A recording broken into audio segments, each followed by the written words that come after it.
This conference will now be recorded. Okay, now it's all official.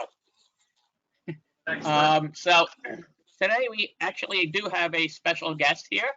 That is, her name is Debbie. It's not Linap, it's actually Nap. She is a licensed counselor. She's actually my licensed counselor. So she has to deal with me. That in itself is a harm.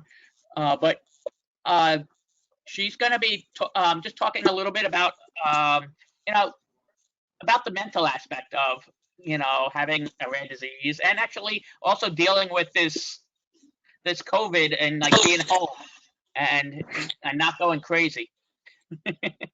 All right, Deb, it's all yours. Well, thanks everybody. Thanks for having me. It's a pleasure. And I've had the blessing of being with Frank for longer than we probably care to remember, right? We're living in special times. Does anybody remember a time when there was such uncertainty? Perhaps yes, when you were waiting to get diagnosed, years and years to get diagnosed, misdiagnosed. I know for many of you it could be 6, 8, 10 years or more. But now we're living with a new uncertainty, and it's this virus, and it's like a cloud over us, and it's always over us, and we never know when it's going to go away. If you run into somebody and they've said to you that they're okay, that they're not experiencing anxiety, I think they're lying to you. I don't know anybody who's not experiencing some sort of an anxiety. Of late, more and more people are experiencing out of the blue sadness, right? Anxiety, fear, sadness, maybe because of helplessness. What do? Hopelessness. Oh my God. Those are all terrible emotions, but when you have a rare disease or you're struggling with illnesses, I think they get compounded. Because I wonder how many people feel hopeless and helpless before the virus. And again, then people contemplate hurting themselves. So we're all going through terrible times. I think it just compounds the coping for people who have illnesses. Where does the virus reportedly hit worse? Respiratorily, right? Sarcoidosis is often in the lungs. I pray for you every single day. I'm here not to talk, but I want to be here and answer any of your questions and see if I can help each and every one of you. Well, let me talk a little bit more though. Hypervigilance. Can you raise your hands? Do you know what hypervigilance is? Always being on, feeling like your engine's revved up. Like maybe somebody sees you and you look fine, but inside there's this restlessness, right? I know people who are dealing with illnesses have a heightened hypervigilance, but now I think we're all experiencing it. I'm not going to take for granted that you know anything that I'm going to say. So when we're feeling hypervigilant, when our engine's going, right, that's to alert us something's going to go on. It helps us be prepared. Okay? I'm actually going to digress. So in this moment of uncertainty, with all of this anxiety, we might at times be so flooded with emotions, again, because the cortisol's running. I want to give you an acronym I heard about a month ago. It's WIN, win. I want you to be mindful when you're feeling overwhelmed in a particular day, a particular moment. Ask yourself, win. What's important now? Just what's important now. Not what's important in an hour from now. What's important now? And now I'm speaking more about the pandemic, all right? Do I need groceries? Am I going to need the air conditioners put in? Do I need to contact my kid's school? All right? Be mindful, ask what's important now. Take care of those things and put it aside. That's the hard part. How do we let go? To go back to cortisol and hypervigilance, one intervention helps so wonderfully. One, and I know I'm speaking to Sarc patients, one deep breath instantly lowers the cortisol level. So if you can do 2, 3, 4 deep breaths, you should find yourself calming down. That'll quell your anxiety. I want you to try it, actually. Would you mind? Could you do it? It sounds so darn simple. And I had said to Mr. Rivera, Frank, I'll do anything to help, but I have nothing magic up my sleeves. I wish I did.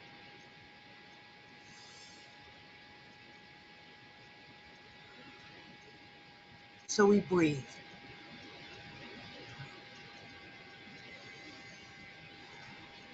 A couple other suggestions specifically for coping with anxiety. Visualizations. Get yourself in a calm place, whether it's your chair, your bed, your couch. Make your own movie picture, whether it's the ocean, the forest. But if you went to YouTube, there is thousands and thousands of visualizations. I've been suggesting to most of my individuals, beautiful one is walking through the forest. Or there's ones where you're in the ocean. Please try visualizations. Also, how many of you use the Calm app? CALM, to help you sleep. I think they're having promotionals where there's a myriad of exercises on that. Now, that was very general. I'd like to avail myself to listen to you all talk, and if there's anything I can do to help each and every one of you specifically. Is anybody struggling with something in particular or want to talk to me about anything in particular? Yes, Who's talking to me? this is Wendy talking. Hi, Wendy. Hi. The problem I have is the anger of inside of me about treatment, and nobody. It's just so hard to go through this and advocate for yourself, and the anger is eating me away, and I think it's going to make me sicker. It's anger, it's frustration. At what exactly? Tell me again. Angry at just the not knowing, and just the of people not understanding you, me, all of us. You mean dealing with this invisible disease? Yes, it's very hard when you've got when you try, well, like you said, when you opened up your statements today, we've all been going through this for years, trying to get people to find out about what was wrong with us. And we all knew something was wrong with us. That's that one part of this disease. We all had the ability to know something was wrong with us. We And know we're not right. We know there's something wrong, and you start and you go to one doctor. And then you end up at 50 more doctors, and you still don't have answers? right, Is that right? Right. How can you not be frustrated? But the anger's at the medical community because they can't diagnose quickly. yes, You have a right to your anger. We all have anger. A lot of people don't feel safe in speaking about their anger, like we're a bad person if we have anger. Anger is a normal emotion. But anger will eat you up inside like you're afraid of. So what do you try to do when you're feeling intensely angry?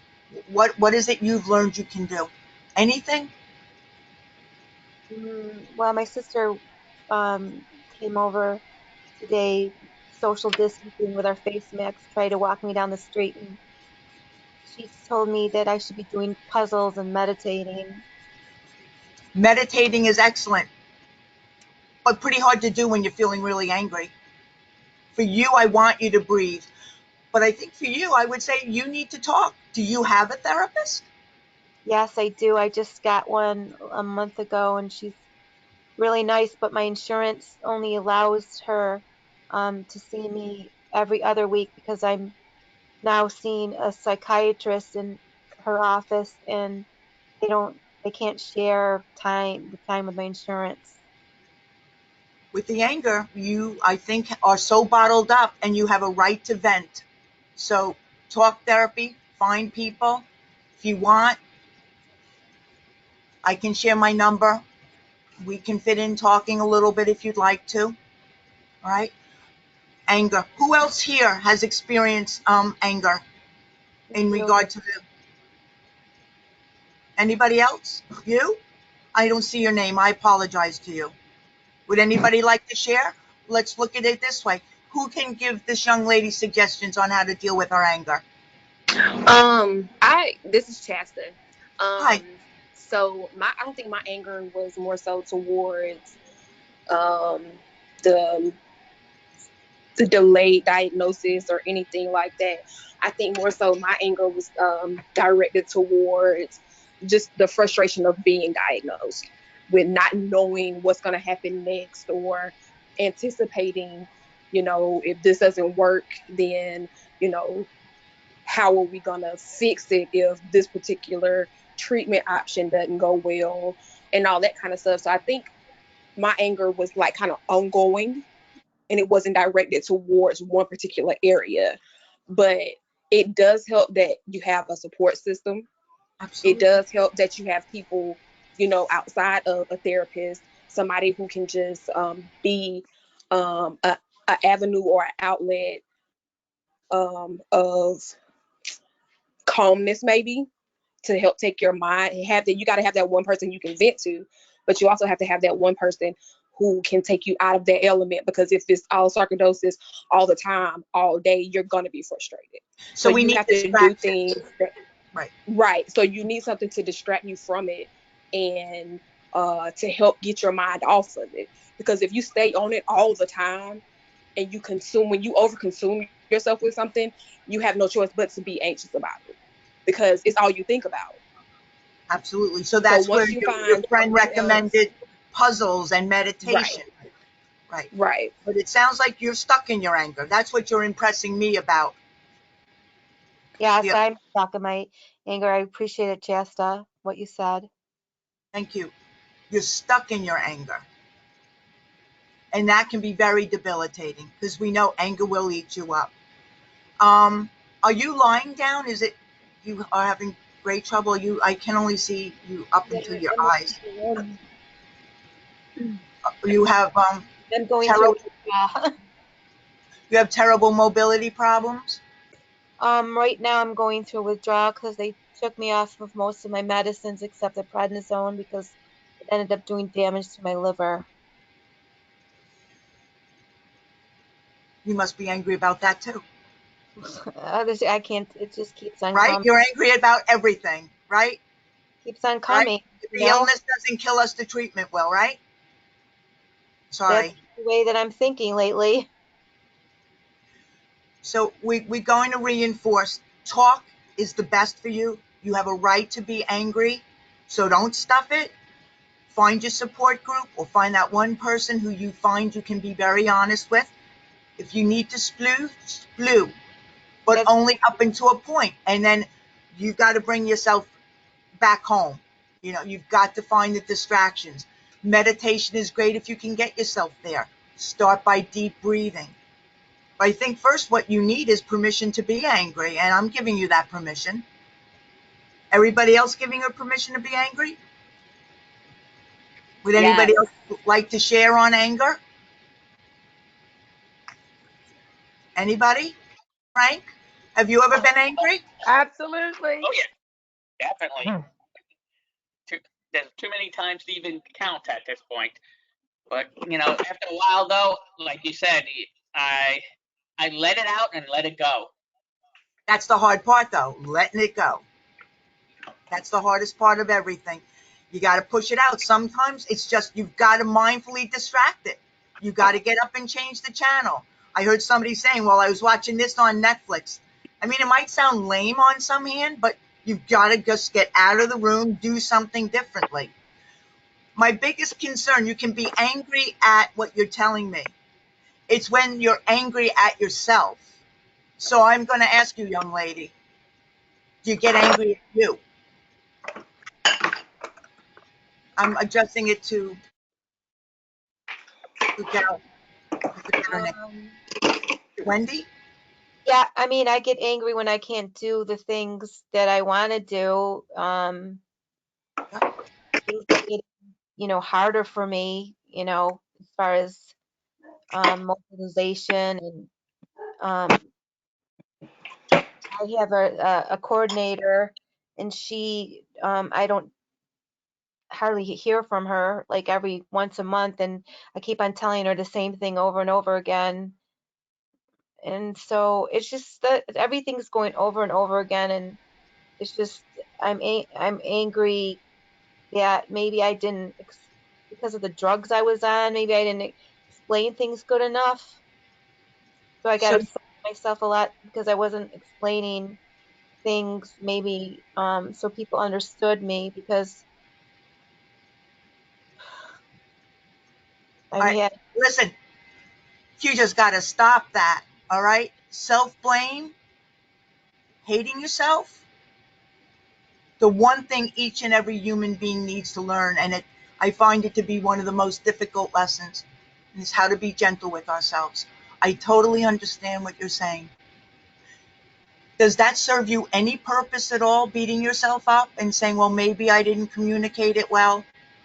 Maybe it's me, maybe it's me. Does that serve you any good purpose? No. well okay well I kind of like try to do it to like get myself because being on all the drugs that I was on was making me the salsip the mirtazapine was making me forget and I was trying to remind myself over and over again but now it seems like my memory is coming back a little bit but I'm just it's I mean we're going to go through how I mean we're going to go through all of this counseling forever you know Right. and When we're If, dealing with can I just say illnesses one like, thing about this stuff, Wendy? what Frank It's just if you have to see a counselor forever, it's not. There's nothing wrong with that. Not at all. I mean, that's the one thing that people really need to understand. right, Get away from that stigma right, you're of, oh my judging God, he's yourself. seeing a Right, counselor. you're judging yourself like, oh my God, I have to see a counselor forever. I've been seeing Debbie since 2009, Probably 2010, right? 2010, something like 2009, that. somewhere around there. I mean, we're going on 10 years. I don't, it doesn't bother me one bit. It's helped me. So don't worry, don't worry if you need help. It's not a bad thing to say, I need help. It's really bad when you don't say that. That's really when it gets Right. bad, is when you don't say you Okay. need help. Right, No, I agree with Frank. Wendy is caffeine, by the way, and I think we have this disease that's going to progress for the rest of our lives because we're all considered chronic. We're not considered that we're ever going to get better. Maybe one part will, maybe one part won't. And it's really good to speak to somebody, Wendy. And if it's the rest of your life, so be it. That person will get to know you inside out, backwards and forwards, and be able to help you. right. I don't think it's a Without, bad thing. you got to kind of shift your lens. All right. I can hear the anger. You got to shift your lens and be gentle. It's hard. You're working still on accepting what's wrong or accepting that you don't feel well. That's a long struggle, right? And of course, you're angry. You can't do. Frank's known me 10 years. 10 years ago, I could do everything. I walk with double canes now. I don't have a diagnosis, and now we're having a pandemic. I can't go get to a doctor. But my mobility is cut in more than half. Oh. I was getting so angry at myself. I can't garden. I can't put my shoes on. By the grace of God, I asked my higher power for help. I spoke about it. I'm being gentle with myself. I'm learning to accept what is, but that's not easy. And I think that's where you're at.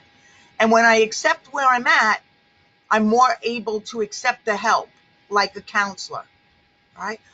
It's so much better for me. I get frustrated. I'm really frustrated. But it's more fleeting now because I won't allow it. Again, I go to bed with me, I wake up with me. All of us have people, but we're all alone in our bodies. I've learned the biggest secret is I need to be my friend. I need to learn to like me.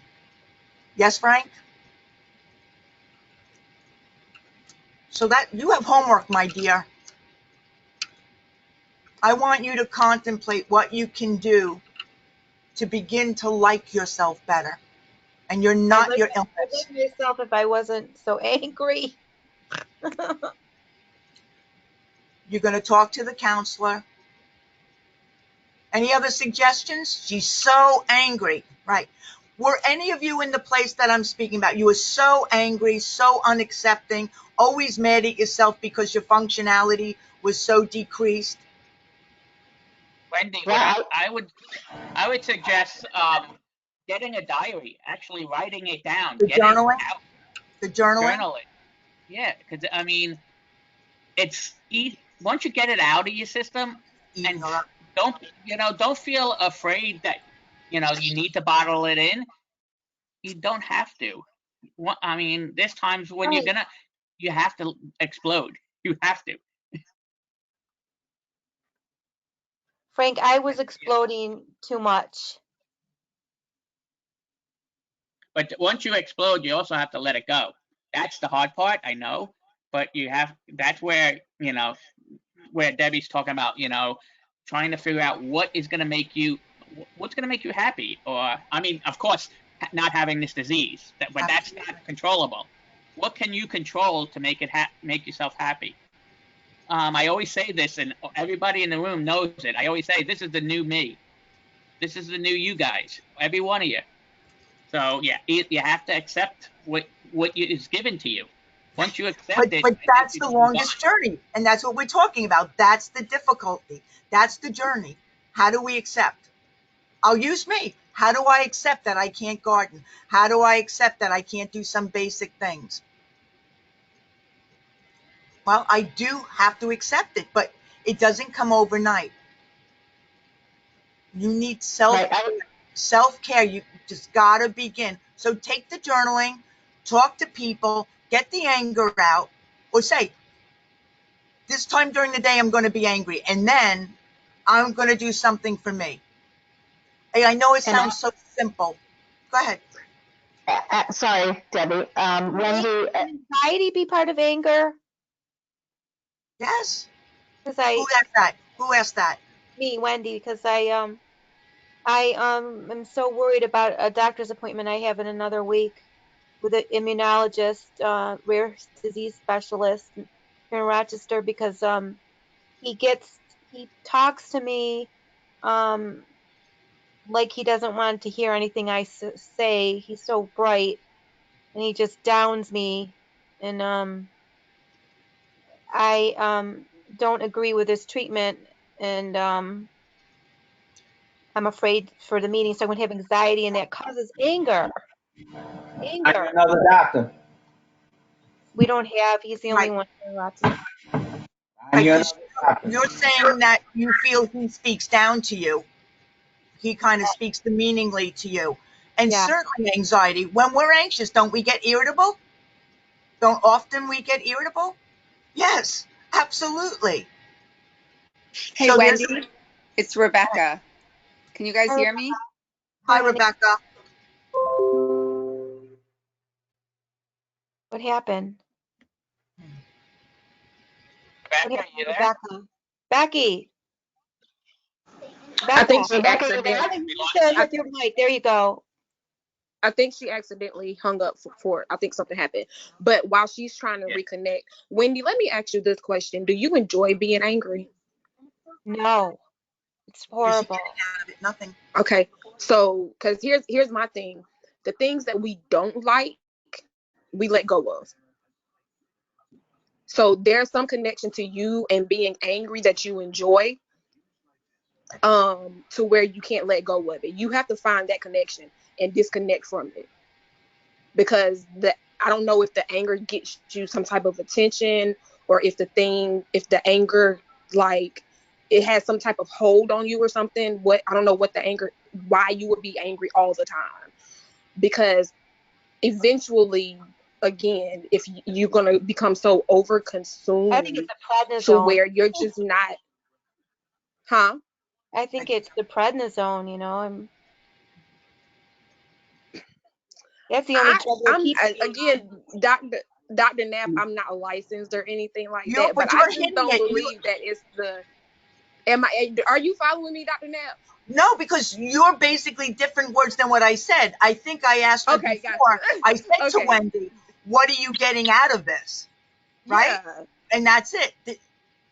It's hard to wrap your head around it, but Wendy, respectfully, you're getting some kind of goodie on holding on yeah, to anger. out of And being that's what I angry was all the time. saying before. What are you getting out of it? So you got to search yourself and see what is that? Because what she's saying is right. If you don't need it, it's easier to let go of, but it's serving you somehow, dear. Somehow that anger is serving you. Now listen, when we talk about anger is wonderfully motivating, is it not? Anger makes us say, I'm not doing this anymore, or I'm going to do things different. So try to look at your anger. I think you got to get deeper in touch with your anger, to be honest. So I'm going to go back and really piggyback what Frank said. If you don't have the availability to talk as much as you want and you need, get yourself a big pad and write. Get it out. Get that venom and vigor out. Can Barbara, I you had say something to say? something? Yeah.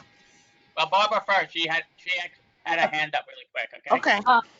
And I agree that journaling is, and in addition to journaling, maybe start a gratitude journal. Find like 3 things a day that bring you joy, that may make you happy. Get your mind off of the anger and the things that are bugging you, and look at the positive. That's a Thank good you. I idea. didn't even get there because I can feel her anger, but thank you. I think, and I'm going to personalize it, I think the gratitude is what helped me the best. So I thank you very much. Absolutely. Yeah, that 3 things that makes you happy is Yeah. a repeat of a couple of calls that we've Yeah, had already. Yeah. So yeah. a lot of us should have already been doing the 3 things that make us happy exercise from weeks ago. Okay, So Regina. I know you had something to say too, Regina. Yeah. You know, I've been, I was diagnosed in 94, and my thing was I was a little teed off myself. I'm going to admit I was angry.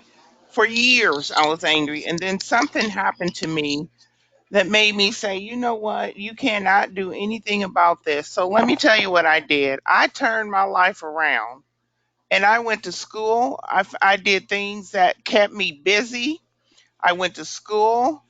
8 years ago, I started a garden. I got my bachelor's. I got my master's.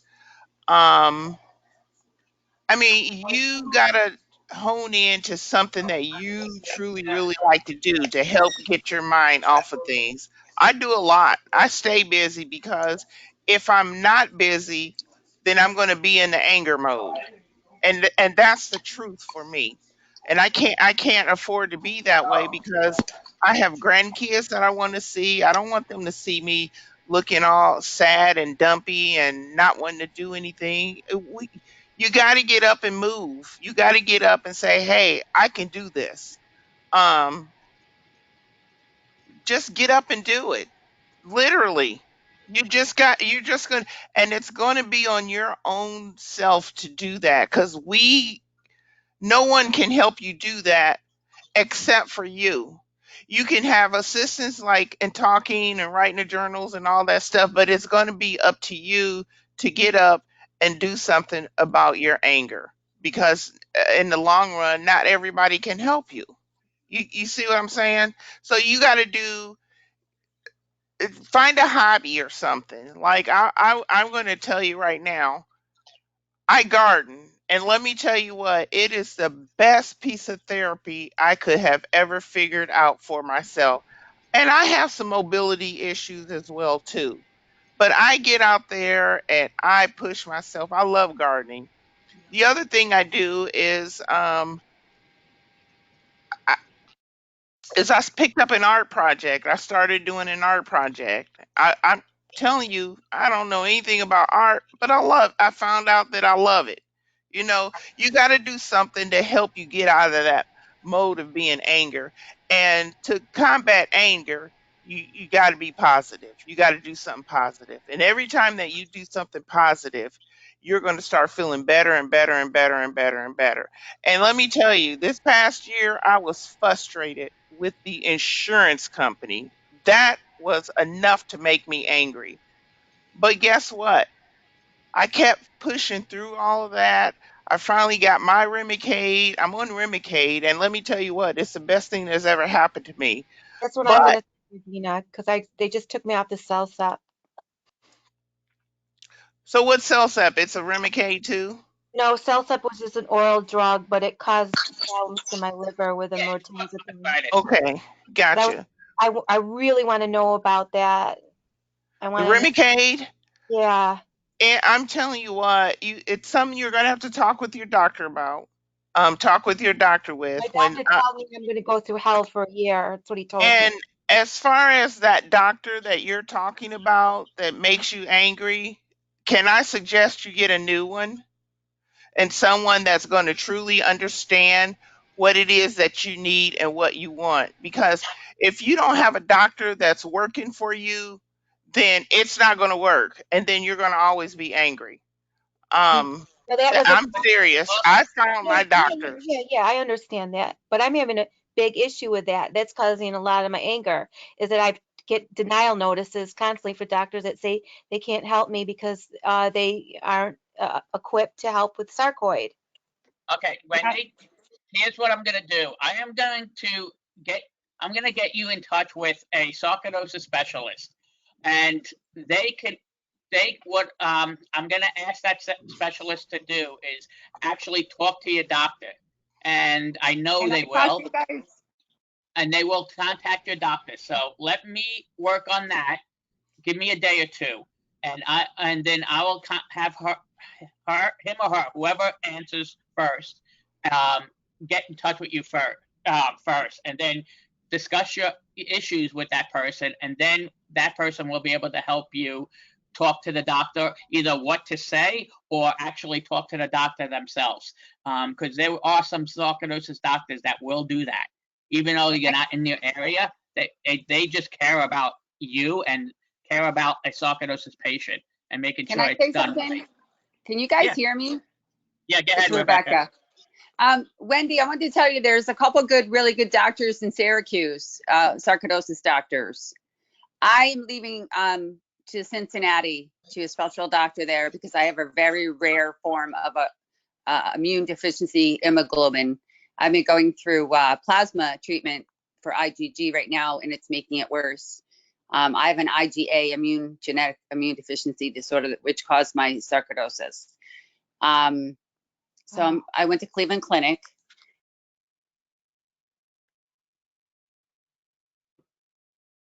Where's Rebecca?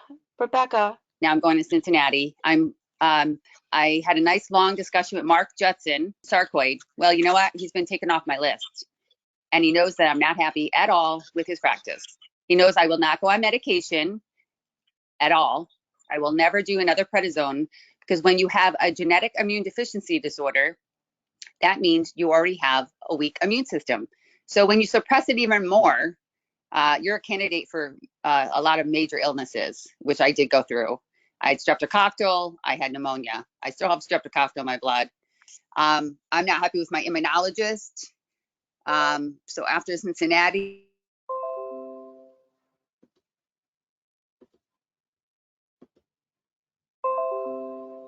Did we lose you, Rebecca? I think we lost you. Wendy, Yeah, what okay. a lot of people are saying, you know, you're angry, you don't feel like you have any control, you have, again, a right to your anger, but take all of these suggestions and know the one thing, I don't think you feel as if you have choice. They're all telling you, you have choice. Get up, change the channel, do something different. Use this anger, go in the garden, start a hobby, go to school. All right. Look at what your investment is to your anger right now. I just want Work to tell that. you positive, Debbie, though. Say again? I got something really positive to tell you about this. Well, Frank, my goodness, share it. Frank posted something about Obama on, uh, I don't know, he has his signature. And I'm like, oh, I was kind of down in the dumps. I'm like, oh, wow. He actually writing Obama a letter and talking to him. That's awesome. I'm gonna write my legislator and I wrote him right after I saw Frank's posting, and he wrote me right back, Morelli in the Congress, about my Social Security disability because I was denied. I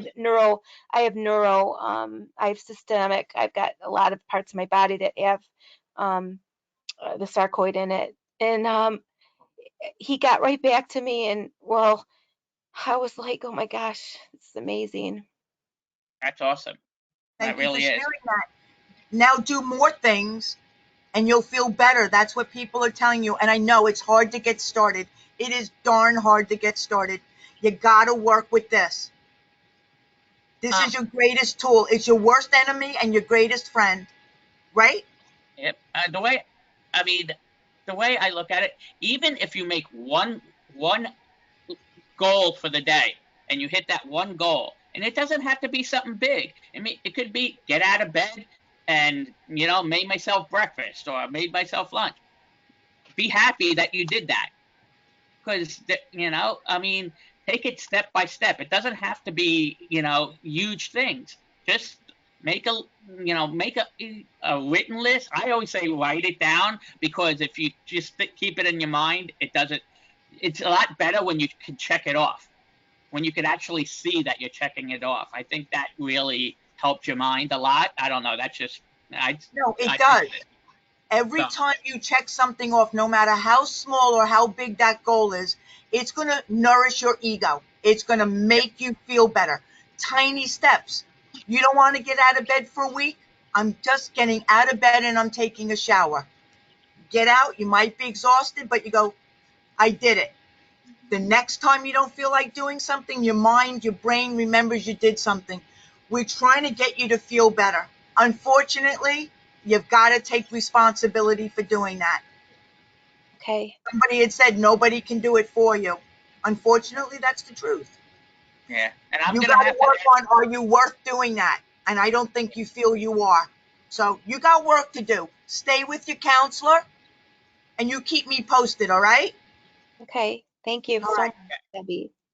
And I wanted to pass it on. If anybody else had any questions they wanted to talk about, anything they wanted to talk to Debbie about, You don't need me. You guys know what you're doing. I don't know what happened to Rebecca. yeah, she got disconnected. She's gonna have to re-sign back in. May I So, ask, you've got the Barb, red, I'm sorry. I see Barbara have things on. Did you want to say something, Barbara Cook? I don't see her. Frank, I want Uh, to say, Go ahead, Rodney. okay, I don't know, I might be a little bit different from everybody else. I've always been a happy person, never seemed to let anything really get to me or get me down. When I got diagnosed with this illness, I was working two occupations, where I knew they were dangerous occupations. I was in a chemical plant and as a firefighter. I contracted this illness due to an explosion in the chem plant. I never got mad about it, you know. But when I got really ill, what got me through, and I'm not the most religious person in the world. I don't read the Bible every day. I grew up in a religious household, Sunday school every Sunday, but I wouldn't call myself the biggest religious person. But I pray, and I think prayer is what got me through. You know, I mean, pray to who, whatever God you have. I'm not saying pray to my God, you know, but whatever God you have, I say, I think that's another outlet that people can use, and it doesn't cost you anything. The prayer is free. Now, what was the young lady, Wendy? Kind of piggyback off of what Frank and Shasta say, darling, you have to let it go, you know, and it might be hard for you to do that, but you have to let it go. I heard the the psychologist uh, she's saying That that one you I know see you at. it's hard to let go, man. Rodney, when I see you, Yeah. all my anger goes. You always make me laugh. But that's the way I look at life, baby. You got to go through it. Have like Rodney, as a therapist, I am really not supposed to speak about God, but I speak about God a lot. Frank would know that. I can't put my beliefs on somebody else, but I've attracted a clientele that is very receptive. So I want to really support what you're saying. And I think that's what helped me the most. You turn it over. In AA, they say turn it over to a rock or anything. My God used universe. Wendy, it makes you feel not alone.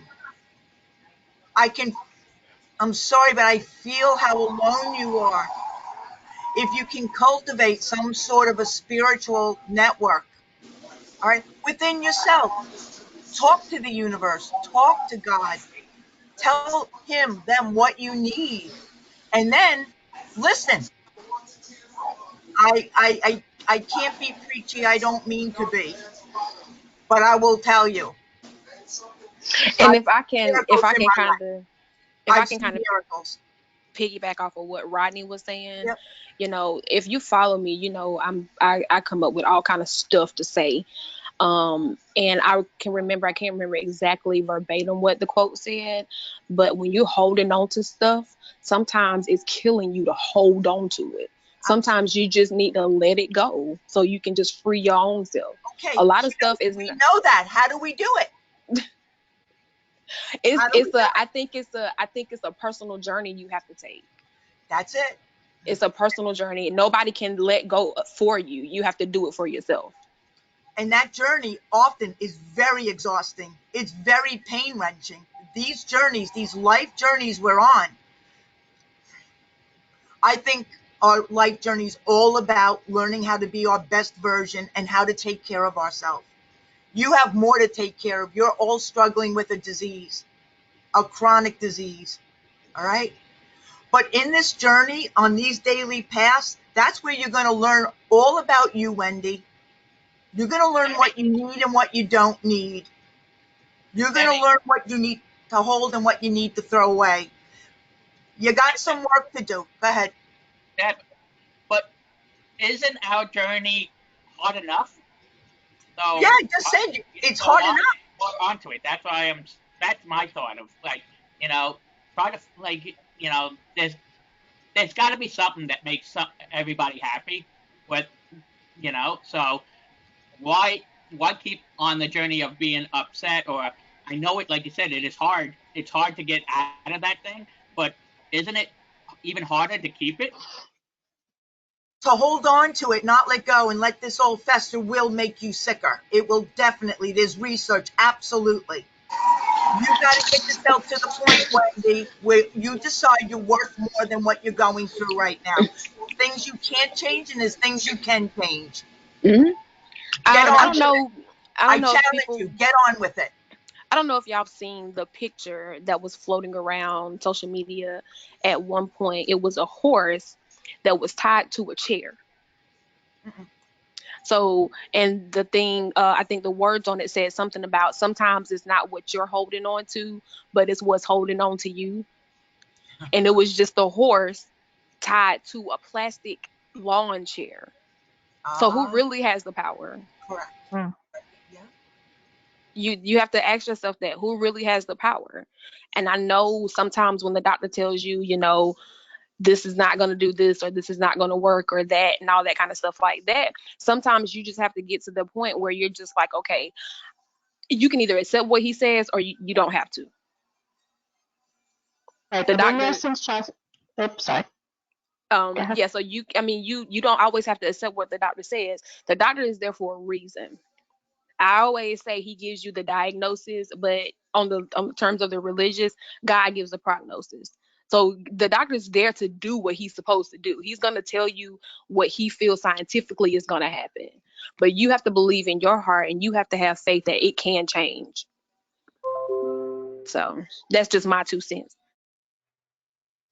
And Shasta, you were the one who gave us homework the past 2 times.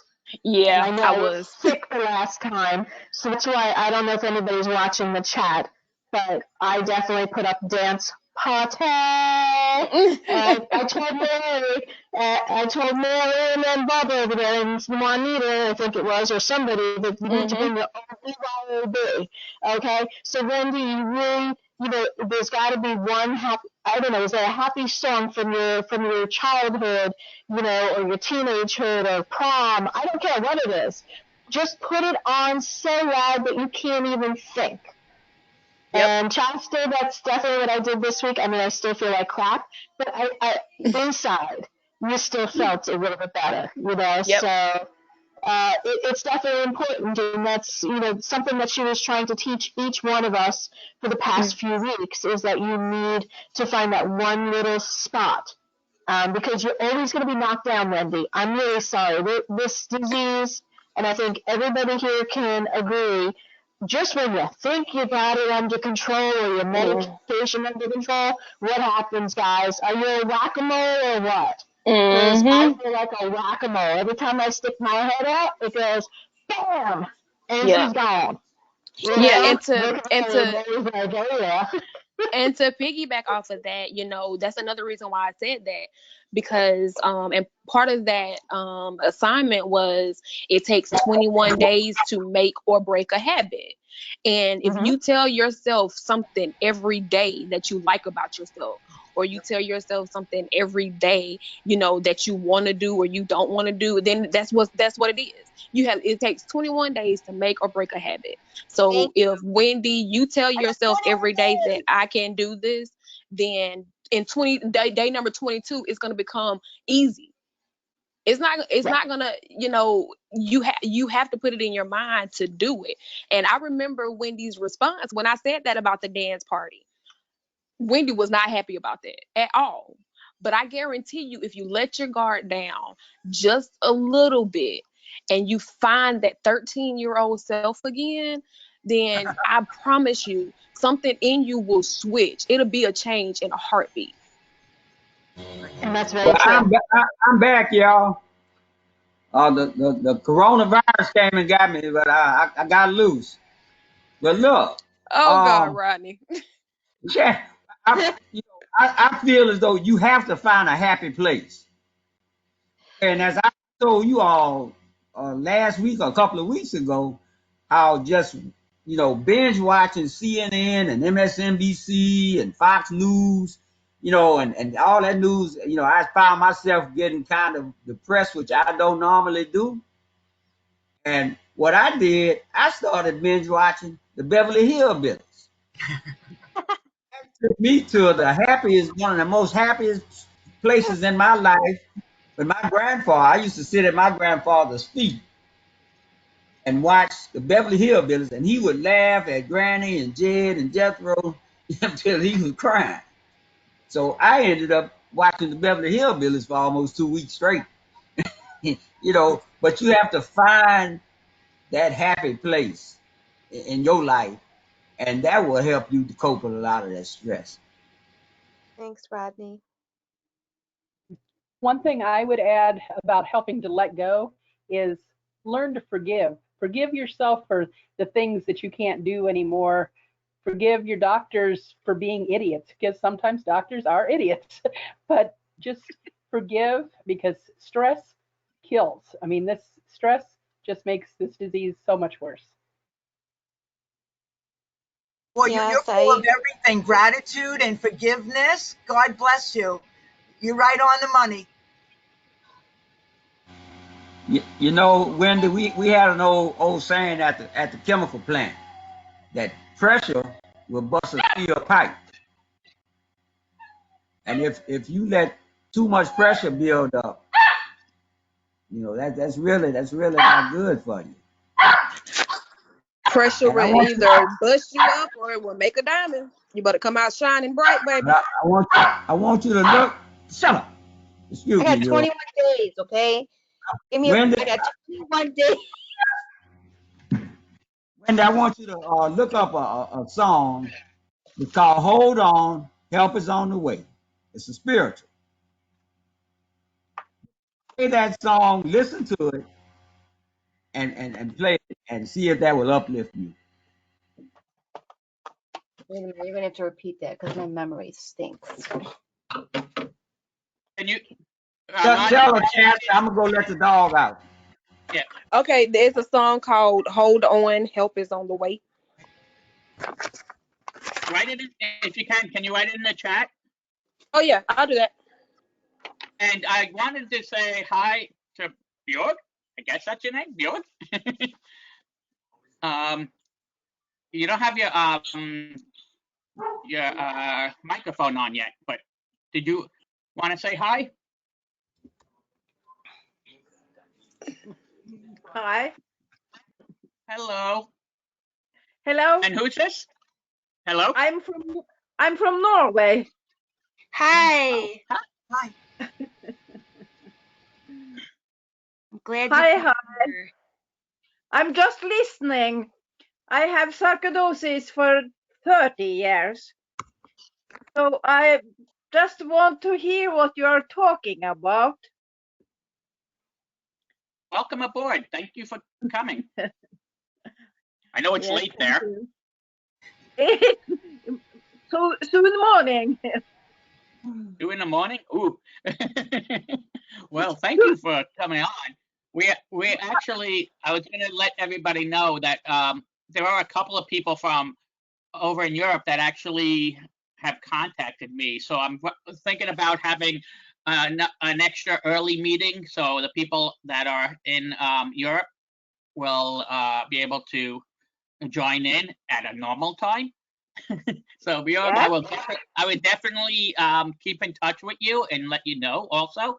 So maybe we can, I'm hoping that I can get this meeting going. I talked to the person who set up this meeting for us, and he's all for having a meeting at a time for people in Europe. So we are going to work on helping you out with that one at least, so you're not up at 2 o'clock in the morning. Thank you. I'm glad you Thank keep you. trying. Where do you have your sarcoidosis? I have in my bones but mostly in lungs. Okay. Now I have 48% capacity. Okay. So are you But taking prednisone or something?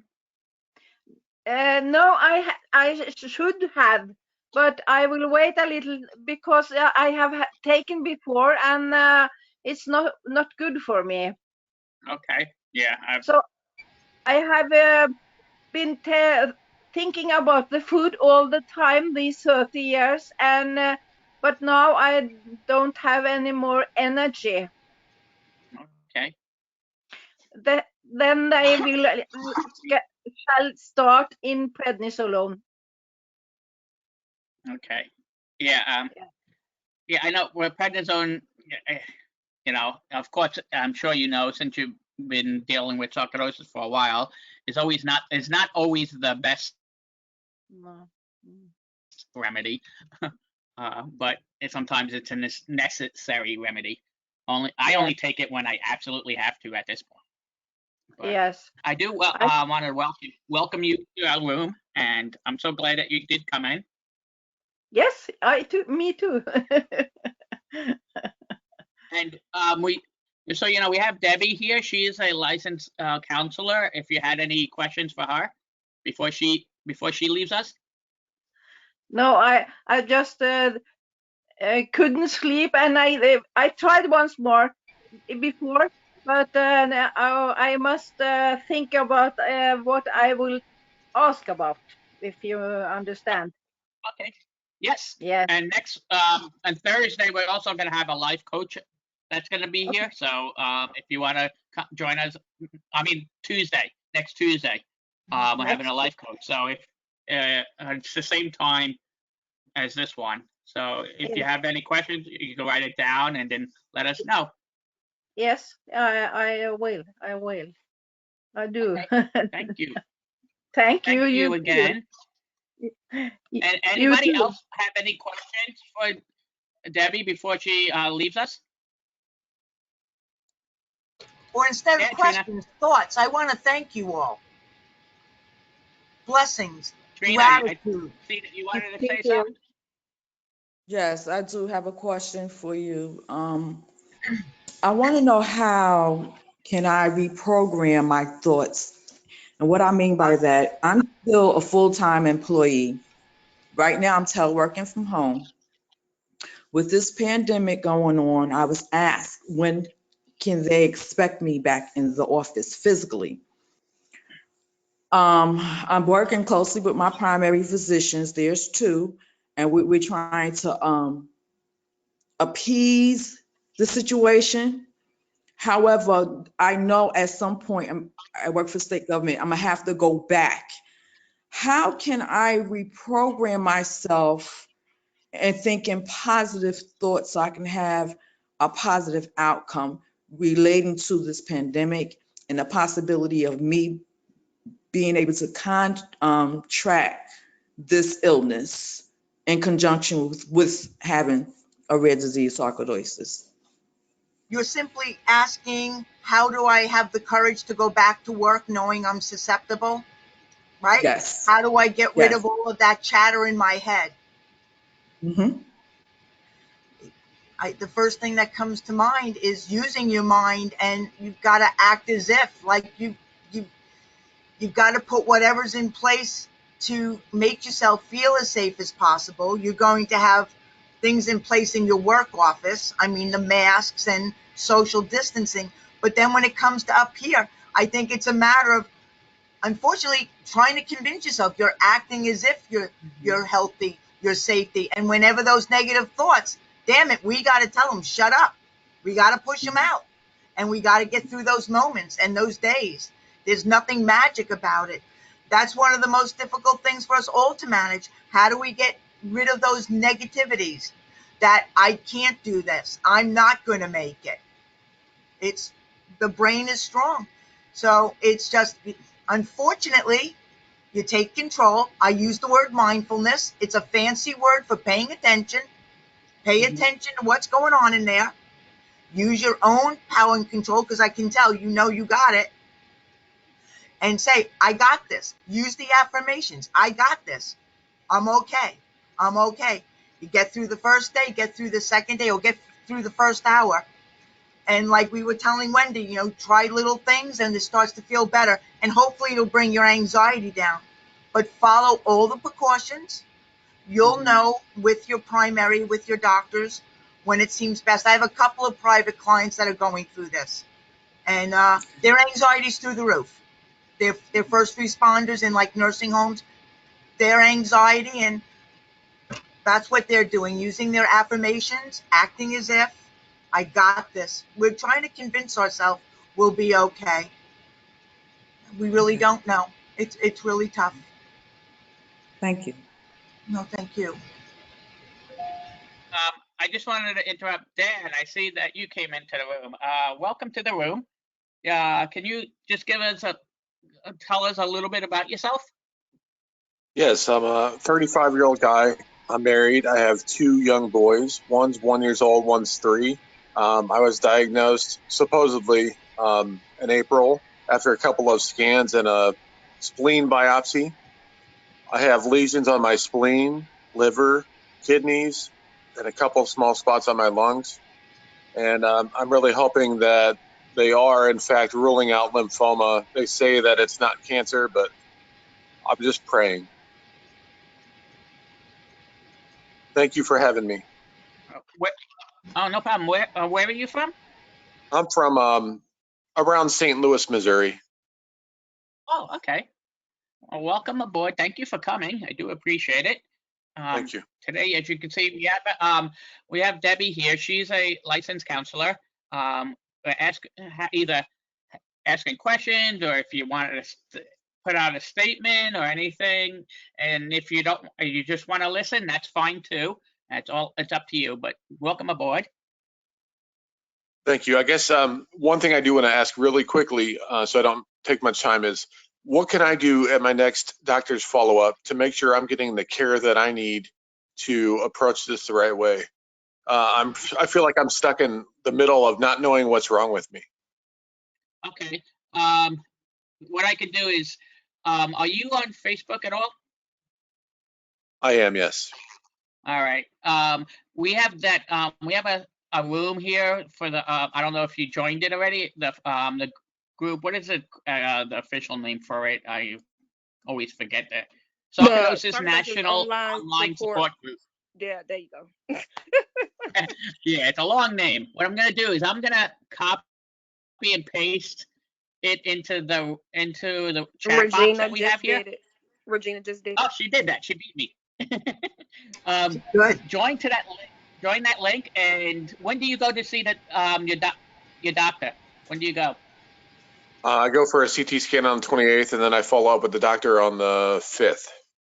Okay, so what we'll do is, or what I'll do is, I'll give you a couple of links that you can look up, and it gives you basically what to do for each part of your body that has sarcoidosis. And then this way you can go in there and say, all right, well, this is what it says I should be doing. And this way, when you go prepared, it helps the doctor out, even if he's a specialist. And it also helps you out that he'll talk to you in the right manner too, instead of just dismissing you. Thank you very much. Yeah. So just let me know. What's that? So I want to piggyback from Frank, Dan. Also, now is the time for you to start journaling. If something feels different, write it down. If something doesn't, if your body feels funny or strange, write it down. If something happens and you're not understanding why it's happening, or if your body just starts going to all sorts and all that kind of stuff like that, make sure you write it down so that you can inform your doctor and let him know, hey, this is what happened. Is this a form of sarcoidosis, or is this a side effect of a medicine or something like that? So everything that happens that's new, that you haven't experienced before the diagnosis, then write it down so you and your doctor can talk about it. Thank you, guys. Dan, write down everything. Even your doctor's visits, what you talked about during your doctor's visits. What new medications he might have put you on, the doses, the milligrams, everything. Keep a journal of your life. Those should always be in your discharge note. So get copies of your discharge notes also. That. Yeah, don't just trust that. Write that down yourself. Keep your own record. Yeah, and then one thing you can do there's a lot of us on here. We have moderators that are on here. Actually, Kathleen, Regina, Chasta, Rodney, Trina is a moderator. You can come to us and ask us questions about what they said, and if you don't feel comfortable, let us know. That's what we're here for. So you can contact us through that page and just message any one of us. We'll get back to you. I'm gonna have to say, the moderators have a lot of experience, all different levels, and in all different parts of the body. So, you know, they call this disease a snowflake disease because no two snowflakes are the same. No two sarcoidosis patients are the same, exact same. But we can give you advice, and you can go with that and kind of, you know, you have to see how, like Shasta said, you have to, whenever you feel something, you know, you gotta know that, and you have to be able to tell the doctor that I tried this medicine, it's not working. You have to be able to say that to them. You can't let them totally dictate it, because it's your body. That's the best way to describe it. It is your body, so they have to help you. Not, I mean, you know, I've seen doctors who put out, you know, just look in the book. Well, the book says you should have this. I'm not a book. I've actually said that to them. I'm not a book. So, you know, so you have, you know, like we always say, be your own self advocate. Okay. Okay. One more question for you. Being that it's so new to me, how do I make plans for my future and my family, not knowing what's on the horizon, or, you know? You do. I always say you do. You can't let this disease, you know, I always say I have sarcoidosis, but it doesn't have me. And then if you have to change your plans, you change them. You end up being flexible. I've said this probably 3 times already today before you got in, is just realize this is the new you. All right? You're going to dictate what you're going to be able to do with yourself.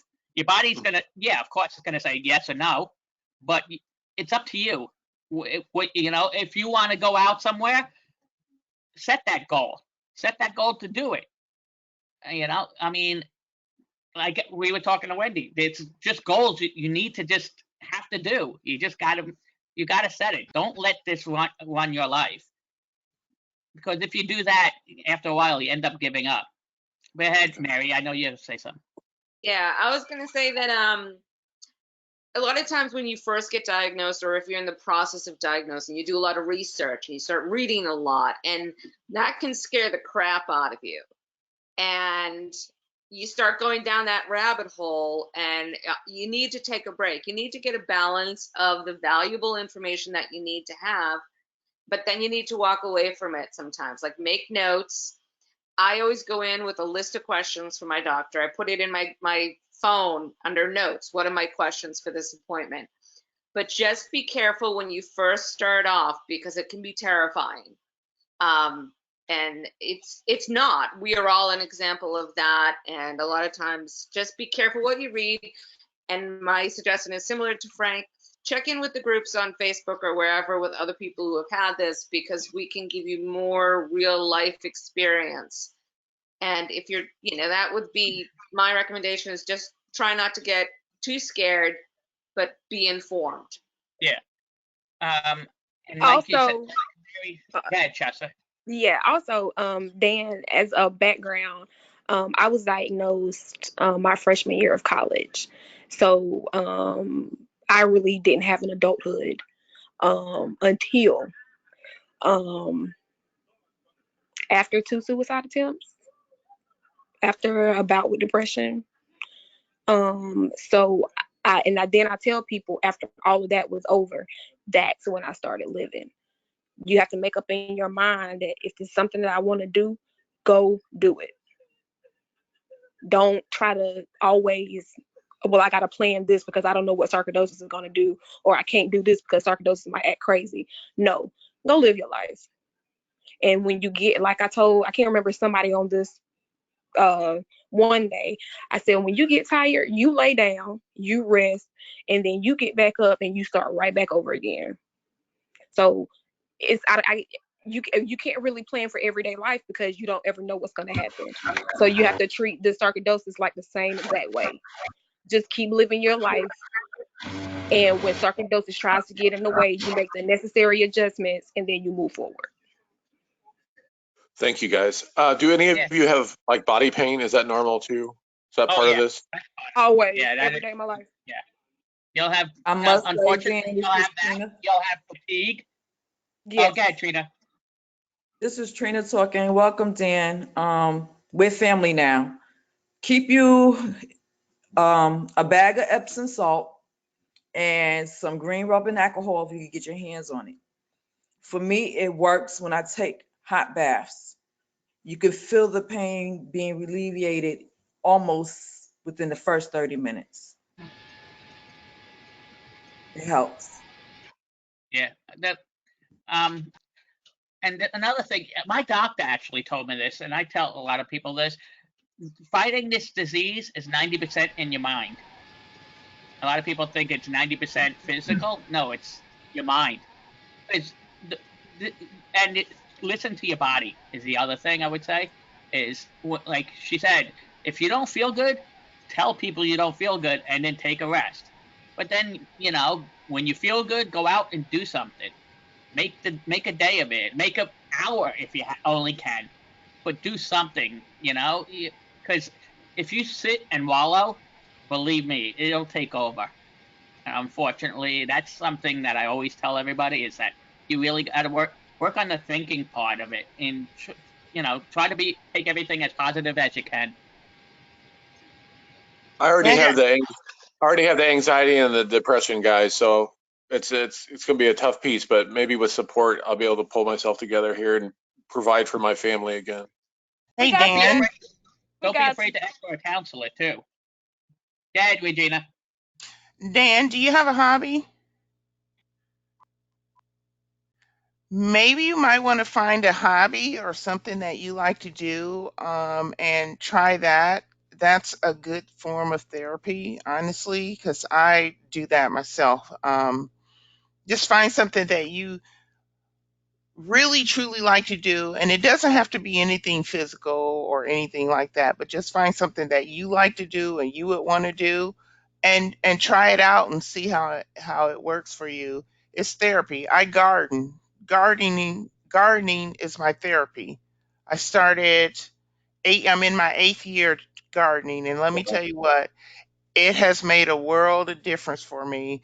And if you see me, you'll see that all of my everything that I do pertain to garden is posted on Facebook. So Nice. I just let everybody know this is a thrill for me. So Is that what having we a do hobby, in common? huh? It seems like a lot of us like to do gardening or have gardening in our mind. I'm telling you, it's a great therapy at this time of year. For me in the winter, it's a struggle, but I do find things to do in the winter. But right now, hey, I got all these months to be happy, honestly. So I've been find a gardening. hobby. I've been gardening since I was 8 years old, Regina. My Oh, now grandfather had I'm gonna have to get a a hold of garden. you for some extra tips Yeah. then, okay? And I still garden today, but I do a vegetable garden. I don't do flowers. I don't plant anything I can't eat. Exactly. That all of And I'm mine because I wanted to go organic, so I decided Oh, I'm wait gonna a grow my minute, own Rodney. Who said you can't eat flowers? I'm not going to eat flowers. Dan, let me ask you a question. Did the sarcoidosis stop you from working? Have you had to Um, stop I'm working? I'm so new with it. Hello? It kind of Hello? interrupted my whole life so far. Hello? It's kind of what? Hello? May I say something? Go ahead. Yeah. Who is that? It was Barbara. Somebody said they wanted to say. I like Barbara. It was Barbara. Oh, Yeah, all right, go never ahead, Barbara. answered. Hey, Barbara.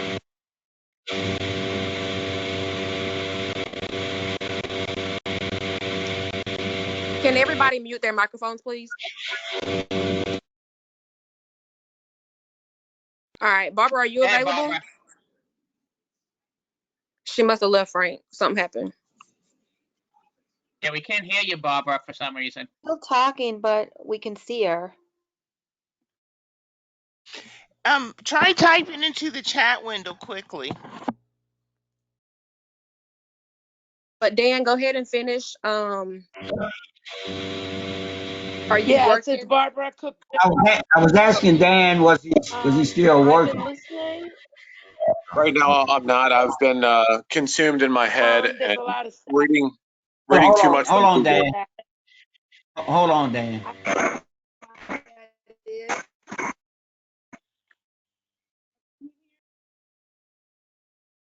I'm having trouble hearing you.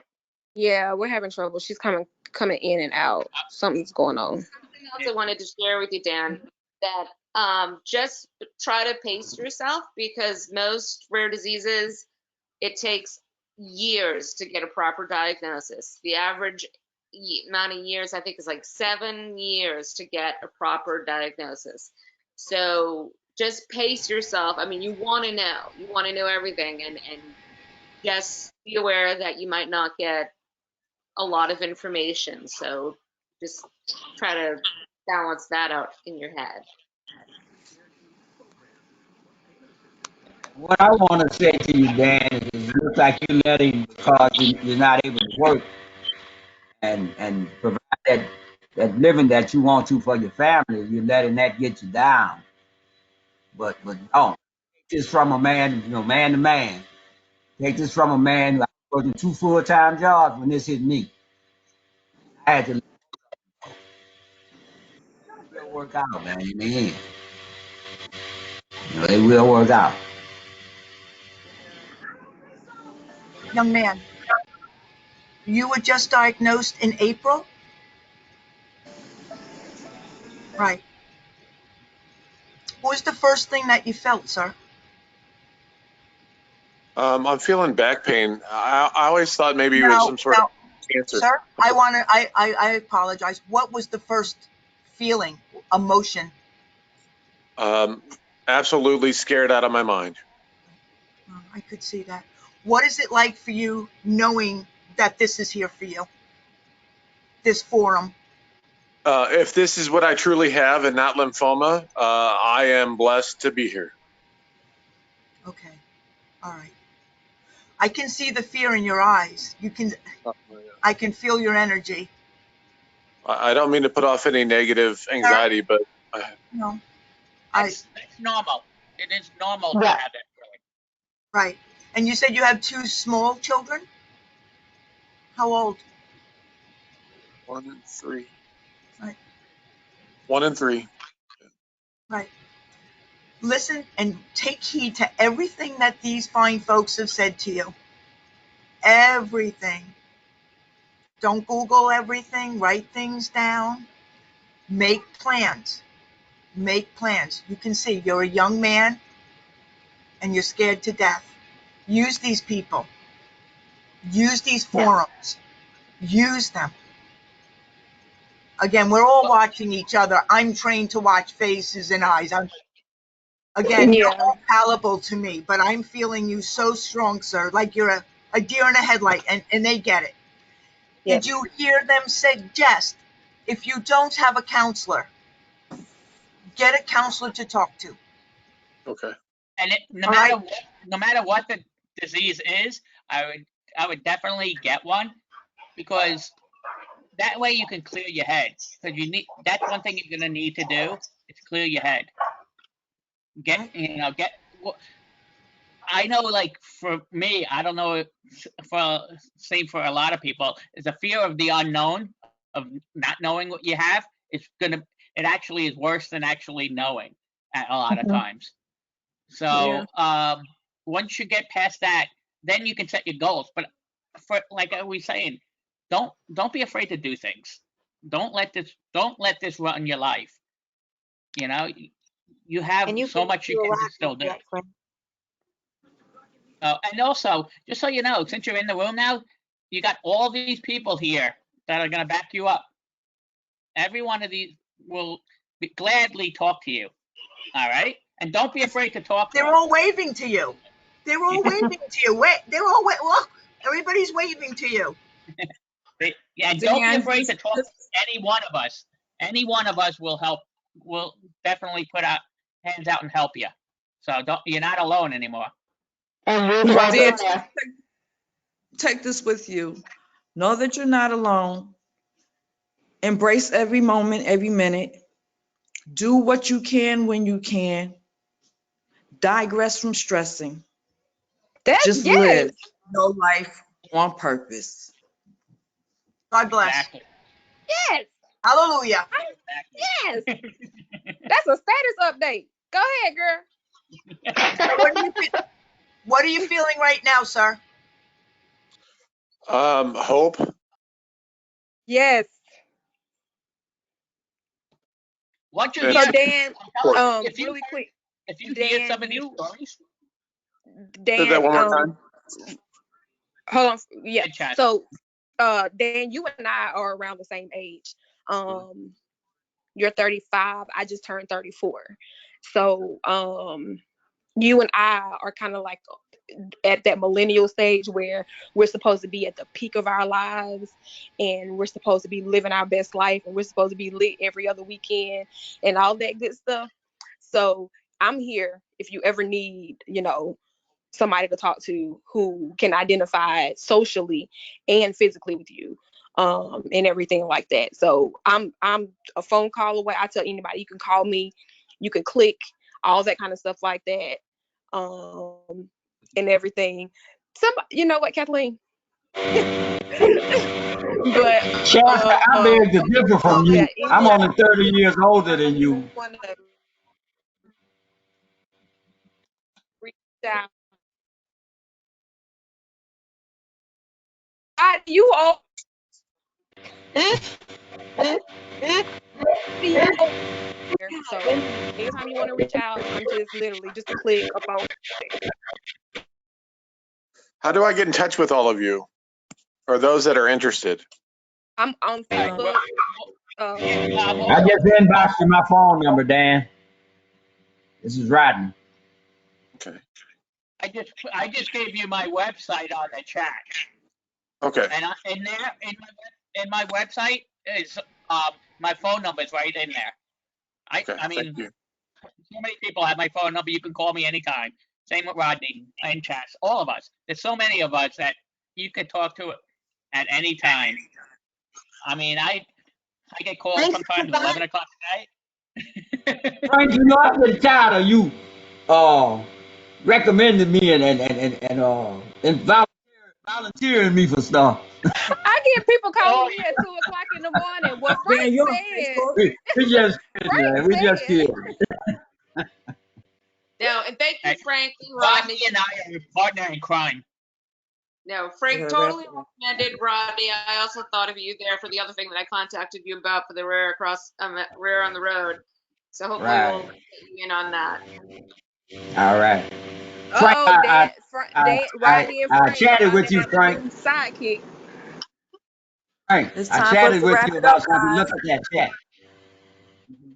Frank, why is there two Franks on here?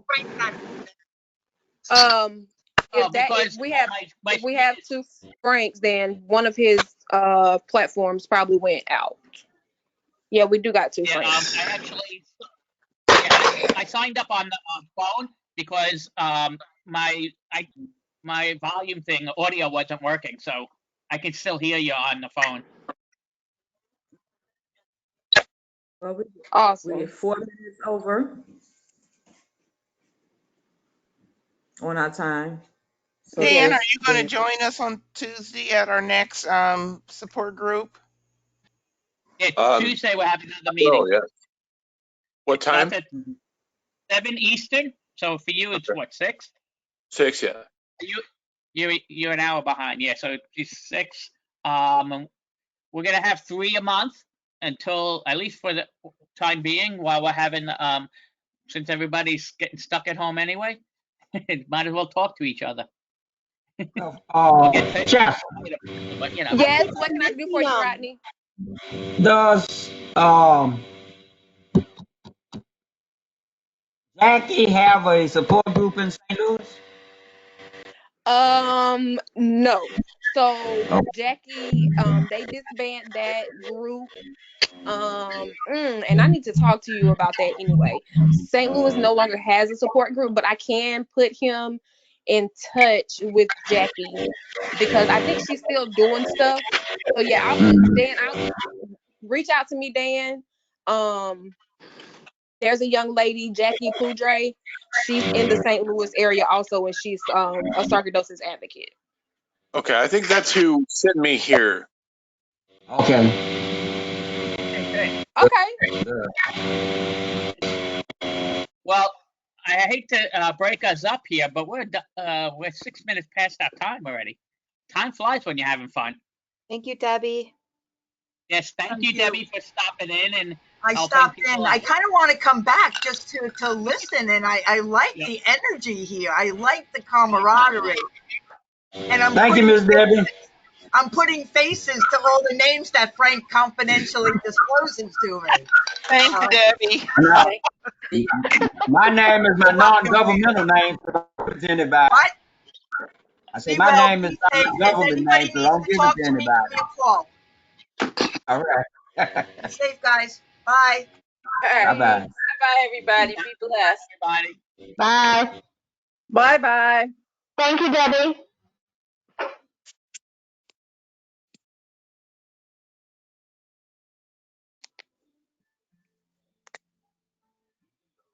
I'm still here, sorry.